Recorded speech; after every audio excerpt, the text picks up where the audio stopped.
নমস্কার। আজকে আমি অনেকদিন পর এলাম ভিডিওতে। অনেকদিন পর আসার উদ্দেশ্যটা একটাই হচ্ছে, সামনে মাধ্যমিক 2025 পরীক্ষার্থীদের তাদের কিছুটা যেন সুবিধা হয়, তার জন্যই আমার ভিডিওতে আসা। এবং খুব ছোট্ট আমার প্রয়াস, তাই প্রথম তাদের জন্য যদি কিছু আমার চেষ্টায় ইতিহাস বিষয়ে 2025 মাধ্যমিক সাজেশন করার ক্ষুদ্র প্রচেষ্টা করছি। জানি না কতটা আমার এই সাজেশন থেকে তোমাদের হেল্পফুল হবে, কিন্তু আমি আশা রাখছি এই সাজেশন থেকে তোমরা অনেকটাই মাধ্যমিক 2025 পরীক্ষায় কমন পেতে পারো। তো প্রথম থেকেই এই ভিডিওটা শেষ পর্যন্ত ভালোভাবে দেখতে হবে, তাহলে অনেকগুলো প্রশ্ন সম্বন্ধে এবং আজকে ইতিহাস বিষয় সম্বন্ধে অনেকটাই বুঝতে পারবে পরীক্ষায় কিভাবে কি করতে হবে। প্রথম পরীক্ষা আজকে আমরা 29 তারিখ ডিসেম্বর মাস, ফেব্রুয়ারি মাসেই পরীক্ষা, হাতে গোনা কয়েকটা দিন, প্রায় পরীক্ষার একদম কাছাকাছি আমরা এসে উপস্থিত হয়েছি। এই সময়টা খুব ভাইটাল এবং গুরুত্বপূর্ণ, কেননা গোটা বছর কে কি করলো না করলো ওটা কোনো ফ্যাক্টর হবে না। যদি এখনও সে ভালোভাবে তার প্রচেষ্টা এবং ভালোভাবে প্র্যাকটিস করে, ভালোভাবে যদি পড়াশোনা করে, তা কিন্তু ভালো রেজাল্ট হওয়ার সম্ভাবনা রয়েছে। তো আমি যেটা বলবো ইতিহাস বিষয় সম্বন্ধে, এখনই অনেকের বেশিরভাগ সিলেবাস সবার শেষ, সেগুলো কি করতে হবে, বারবার রিভিশন দিতে হবে, বারবার প্র্যাকটিস করতে হবে, সেগুলো করলেই অনেকটা ভালো হবে। তো এবার প্রথম থেকে আমাদের সব কিছু পড়া আছে, জানা আছে, আমাদের 8টা অধ্যায়, সেই 8টা অধ্যায়কে আমাদের মার্ক করে নিতে হবে কিছু কিছু প্রশ্নকে। আমরা প্রত্যেকটা সম্বন্ধে অবশ্য অধ্যায় সম্বন্ধে আমরা জানি, বা অধ্যায়ের বিষয় সংক্ষেপ প্রত্যেকটা আমরা ভালোভাবে জেনে গেছি। এবং যেটা করতে হবে এখন কয়েকদিন, টেক্সট বুকটা ভালো করে পড়ে নিতে হবে। কেন টেক্সট বুকটা ভালো করে পড়ে নিতে হবে? ইতিহাস বইটা আমাদের সে যে কোম্পানির হোক না কেন পড়তে হবে। কেন পড়তে হবে? কারণ আমাদের সেখানে ছোট প্রশ্নের গুরুত্বপূর্ণ অনেক। 100 নম্বরের পরীক্ষা, ফুল মার্কস টোটাল, তার মধ্যে 10 নম্বর প্রজেক্ট ওয়ার্ক স্কুল থেকেই থাকবে, ওটা 90 নম্বরের পরীক্ষা হবে। সেই 90 নম্বরের মধ্যে 40 নম্বর শর্ট প্রশ্ন, এমসিকিউ থাকবে, শর্ট অ্যান্সার থাকবে, শূন্যস্থান থাকবে, ঠিক ভুল থাকবে, সবগুলো মিলিয়ে 40 নম্বর। 40 নম্বর হচ্ছে ব্রড প্রশ্ন। তো সেই ব্রড প্রশ্ন করতে গিয়ে আমাদের অনেকটাই অসুবিধার সম্মুখীন হতে হয়। তো সেই কারণে আমাদের কি করতে হবে, সেই বড় প্রশ্নগুলো ধরে ধরে বুঝতে হবে। সেখানে 4 নম্বরের প্রশ্ন করতে হবে 6টা 4 নম্বরে, 2 নম্বরে প্রশ্ন করতে হবে 11টা, আর একটা থাকবে বড় 8 নম্বরের প্রশ্ন। এই ইন টোটাল সব মিলিয়ে বড়গুলো 50, ছোটগুলো 40, 90। তো কেউ যদি এখানে ভালো মার্কস তোলার চেষ্টা করে, তাহলে তাকে কি করতে হবে, বারবার করে ছোট প্রশ্নগুলো রিভিশন দিতে হবে, বারবার করে পড়তে হবে। কারণ আমি ধরে নিলাম ছোট প্রশ্নগুলো যদি সে ঠিকঠাক করে করতে পারে, 40টার মধ্যে 35টাই ঠিক হয়ে যায়, বড় প্রশ্নগুলো মোটামুটিভাবে লিখে এলেও 60-70 নম্বর পাওয়া যাবে। তাহলে ছোট প্রশ্নের প্রতি আমাদের জোর বেশি থাকবে, বারবার পড়বো, ভালো করে মুখস্থ করব, যেগুলো লেখা আছে বা বই পড়বো, বারবার প্র্যাকটিস করব। আর বড় প্রশ্নগুলো আমরা কিছু সাজেশন ভিত্তিক পড়ব, যেগুলো মনে হবে ইম্পর্টেন্ট সেগুলো পড়ব। তাছাড়াও আমরা নিজের আবার এক্সট্রা কয়েকটা প্রশ্নগুলো আমাকে পড়তে হবে। তো ছোট প্রশ্নে বেশি জোর দিতে হবে। আর বড় প্রশ্ন এখন যেটা হচ্ছে সময়, বড় প্রশ্ন পড়ে পড়ে মুখস্থ করার পর না দেখে লিখে প্র্যাকটিস করতে হবে, টাইমিং ধরে ধরে, ঘড়ি দেখে। 4 নম্বরেগুলো আমি দুটো নিজে আমি প্র্যাকটিস করব, মুখস্থ করে লিখি, দেখি কটা লিখতে পারছি কিনা, দেখি দুটো প্রশ্ন প্র্যাকটিস করলাম। 8 নম্বরের প্রশ্নগুলো একটা প্র্যাকটিস করলাম। 2 নম্বরগুলো 5-6টা টেস্ট, এই সময় টেস্ট পেপারটা ভালো করে ফলো করতে হবে, টেস্ট পেপার ভালোভাবে প্র্যাকটিস করতে হবে। তো এই সময় করে করে বারবার প্র্যাকটিস করে করে একটা আমাদের কী হবে, মনে হবে কি এগুলোই যাই আসলো না সব পারবো। নিজের কনফিডেন্সটা বাড়াতে হবে, নিজের আত্মবিশ্বাসটা বাড়াতে হবে, কি আমি পরীক্ষায় যাই আসলো না কেন আমি সব ঠিকঠাকভাবে করতে পারবো। তা আমি তোমাদের জন্য কিছু প্রশ্ন, ইম্পর্টেন্ট প্রশ্নগুলো খুঁজে খুঁজে, যেগুলো বারবার আসছে টেস্ট পেপার থেকে এবং কোনো কোনো বই থেকে আমি দেখলাম, সেগুলো তোমাদের সুবিধার জন্য আমি কয়েকটা প্রশ্ন 4 নম্বরের এবং কয়েকটা 8 নম্বর প্রশ্ন আমি সাজেস্ট করছি। সেই সমস্ত প্রশ্নগুলো একটু ভালোভাবে শোনো, প্রয়োজন পড়লে খাতায় নোট করে লিখে নিতে পারো। তো আমি সেই প্রশ্নগুলো আমি খাতায় লিখেছি, সেগুলোই প্রশ্নগুলো আমি বলছি। তো প্রথম প্রশ্নটা হচ্ছে, ইতিহাসের উপাদান হিসাবে সংবাদপত্র ও সাময়িক পত্রের ভূমিকা লেখো। ইতিহাসের উপাদান হিসাবে সংবাদপত্র ও সাময়িক পত্রের ভূমিকা লেখো। প্রশ্ন আমি দুবার করে বলছি এই কারণেই, তোমাদের লিখতে হবে, একটু তোমরা প্রয়োজন পড়লে নোট করে নিতে পারো। আর একটা প্রশ্ন খুব ইম্পর্টেন্ট প্রশ্ন, এটা খুব আসার সম্ভাবনা রয়েছে, পাশ্চাত্য শিক্ষায় রাজা রামমোহন রায়ের কি ভূমিকা লেখো। বা এরকমও হতে পারে, পাশ্চাত্য শিক্ষায় রাজা রামমোহন রায়ের কি ভূমিকা ছিল সে সম্বন্ধে যা জানো লিখো। তো এই প্রশ্নগুলো তোমরা লিখে নাও। আর কি হতে পারে প্রশ্ন, টিকার মধ্যে উডের ডেসপেচ, উডের ডেসপেচ খুব ইম্পর্টেন্ট প্রশ্ন। প্রাচ্য পাশ্চাত্যবাদী বিতর্ক। এর থেকেও এর পরের প্রশ্ন যেটা আমি বলতে যাচ্ছি, সেই প্রশ্নটা খুব ইম্পর্টেন্ট, খুব আসার সম্ভাবনা রয়েছে 2025 মাধ্যমিক পরীক্ষার্থীদের জন্য। নারী শিক্ষার প্রসারে ঈশ্বরচন্দ্র বিদ্যাসাগরের অবদান লেখো। আমি আবার প্রশ্নটা বলছি, নারী শিক্ষা প্রসারে ঈশ্বরচন্দ্র বিদ্যাসাগরের অবদান আলোচনা করো। তিতুমিরের ওহাবি আন্দোলনের পরিচয় দাও। প্রশ্ন আসতেই পারে, কি ঘুরিয়েও দিতে পারে। তিতুমিরের ওহাবি আন্দোলন সম্পর্কে যা জানো, ওহাবি আন্দোলন সম্বন্ধে যা জানো লিখো, সেই প্রশ্নটা একই। তারপরে প্রশ্ন হচ্ছে, সাঁওতাল বিদ্রোহের কারণ লেখো, কারণ আলোচনা করো বা প্রকৃতি আলোচনা করো। এরপরের প্রশ্নটাও আমি যেটা বলছি খুব ইম্পর্টেন্ট এবং খুব আসার সম্ভাবনা রয়েছে, মহাবিদ্রোহের প্রতি শিক্ষিত সমাজের কী প্রভাব ছিল।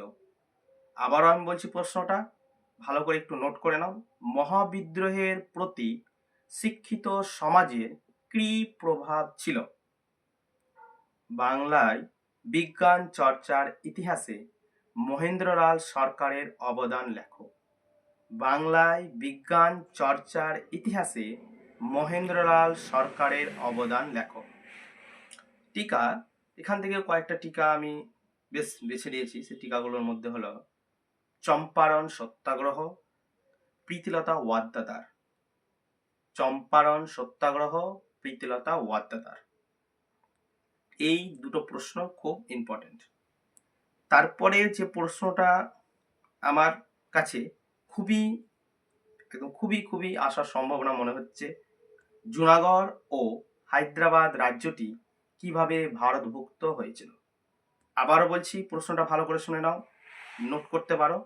প্রশ্নটা দু রকম ভাবে হতে পারে, একটা আলাদা করে দিয়ে দিতে পারে জুনাগড় রাজ্যটি কিভাবে ভারতভুক্ত হয়েছিল, আবার প্রশ্ন দিতে হবে এইভাবে আলাদা করে আরেকটা, হায়দ্রাবাদ রাজ্যটি কিভাবে ভারতভুক্ত হয়েছিল। তারপরে খুবই ইম্পর্টেন্ট প্রশ্ন বা আসার সম্ভাবনা রয়েছে, নেহেরু লিয়াকত চুক্তি। নেহেরু লিয়াকত চুক্তি, নেহেরু লিয়াকত চুক্তি। শ্রীরামকৃষ্ণের ধর্ম সংস্কার আন্দোলনের বৈশিষ্ট্য লেখো। শ্রীরামকৃষ্ণের ধর্ম সংস্কার আন্দোলনের বৈশিষ্ট্য লেখো। হুতুম প্যাঁচার নকশা গ্রন্থে 19 শতকের বাংলার কিরূপ সমাজচিত্র পাওয়া যায়। হুতুম প্যাঁচার নকশা গ্রন্থে 19 শতকের বাংলার কিরূপ সমাজচিত্র পাওয়া যায়। দলিত আন্দোলন বিষয়ে গান্ধী আম্বেদকর বিতর্ক।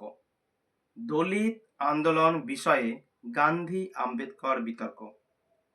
কারিগরি শিক্ষার বিকাশে বাংলার বেঙ্গল টেকনিক্যাল ইনস্টিটিউটের কিরূপ ভূমিকা ছিল?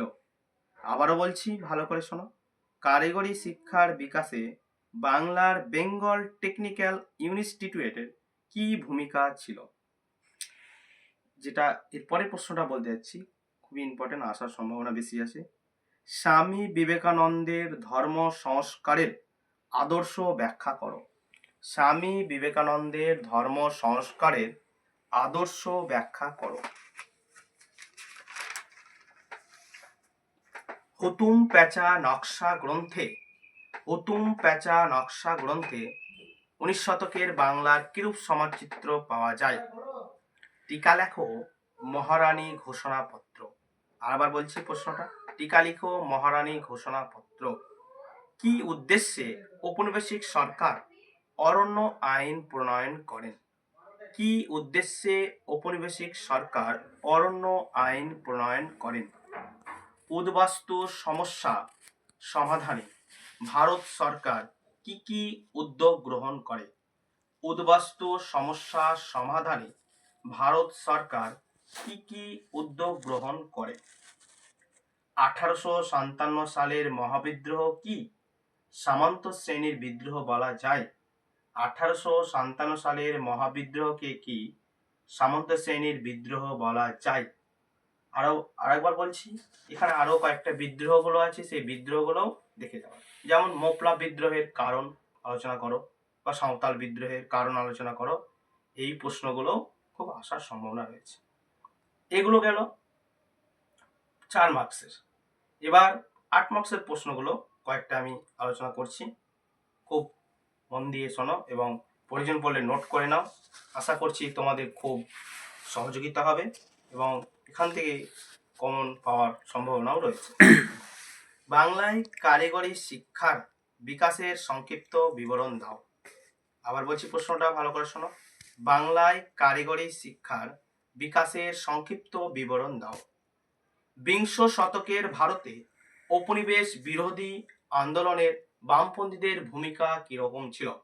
বিংশ শতকের ভারতে ঔপনিবেশ বিরোধী আন্দোলনে বামপন্থীদের ভূমিকা কিরকম ছিল তা আলোচনা করো। মানুষ, প্রকৃতি ও শিক্ষার সমন্বয় বিষয়ে রবীন্দ্রনাথ ঠাকুরের চিন্তার সংক্ষিপ্ত পরিচয় দাও। আবার বলছি প্রশ্নটা ভালো করে শোনো। মানুষ, প্রকৃতি ও শিক্ষার সমন্বয় বিষয়ে রবীন্দ্রনাথের চিন্তার সংক্ষিপ্ত পরিচয় দাও। খুব ইম্পর্টেন্ট প্রশ্ন। বঙ্গভঙ্গ আন্দোলনের বিরোধী নারী সমাজ, বঙ্গভঙ্গ বিরোধী আন্দোলনে নারী সমাজ কিভাবে অংশগ্রহণ করেছিল, তাদের সীমাবদ্ধতা কি ছিল? তাহলে একটা প্রশ্ন কি হচ্ছে, বঙ্গভঙ্গ আন্দোলনের বিরোধী আন্দোলনে নারী সমাজের কিরকম ভূমিকা ছিল এবং তাদের সীমাবদ্ধতা কতটা ছিল সে সম্বন্ধে। রবীন্দ্রনাথ ঠাকুরের শিক্ষা চিন্তা, আমরা এর আগে একটা পড়লাম রবীন্দ্রনাথ সম্বন্ধে, জানলাম। ও শান্তিনিকেতনের ভাবনার সংক্ষিপ্ত পরিচয় দাও। এখানে দুটো প্রশ্ন, রবীন্দ্রনাথ ঠাকুরের শিক্ষা চিন্তা একটা হচ্ছে শান্তি নিকেতনের ভাবনার সংক্ষিপ্ত পরিচয় দাও। বাংলায় নমশূদ্র আন্দোলনের সংক্ষিপ্ত পরিচয় দাও। বাংলায় নমশূদ্র আন্দোলনের সংক্ষিপ্ত পরিচয় দাও। মহাবিদ্রোহের প্রকৃতি বা চরিত্র বিশ্লেষণ করো। মহাবিদ্রোহের প্রকৃতি বা চরিত্র বিশ্লেষণ করো। শিক্ষা বিস্তারে প্রাচ্য পাশ্চাত্যবাদী বিতর্ক আলোচনা করো। এই প্রশ্নটা 4 নম্বরও আসতে পারে বা 8 নম্বরও। 4 নম্বরের জন্য খুব ইম্পর্টেন্ট, 8 নম্বরের জন্য খুব ইম্পর্টেন্ট। আরেকবার বলছি আমি, শিক্ষা বিস্তারে প্রাচ্য ও পাশ্চাত্যবাদী বিতর্ক আলোচনা করো।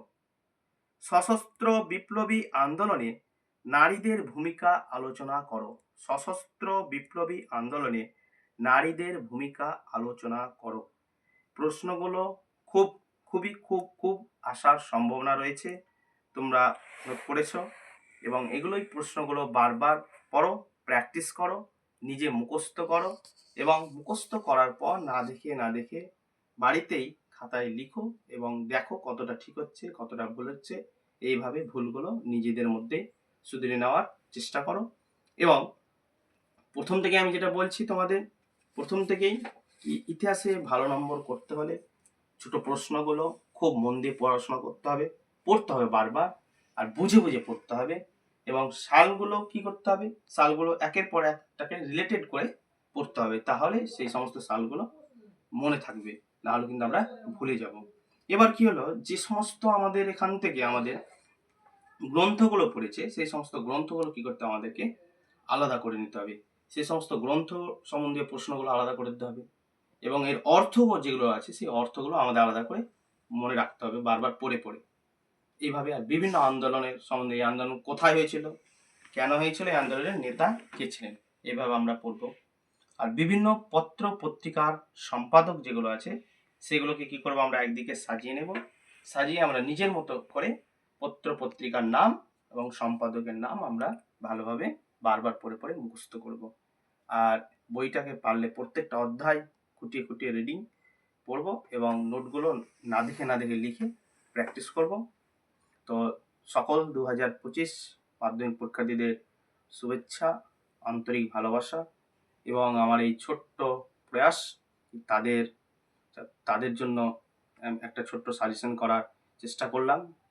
জানি না কতটা এখান থেকে আসবে, তবে আমি আশা রাখছি তোমাদের অনেকটাই এখান থেকে কমন আসবে, এবং অনেকটাই এই ভিডিওটা তোমাদের সুবিধা করে দেবে ইতিহাস বিষয়ে অনেকটা ভালো নাম্বার পেতে।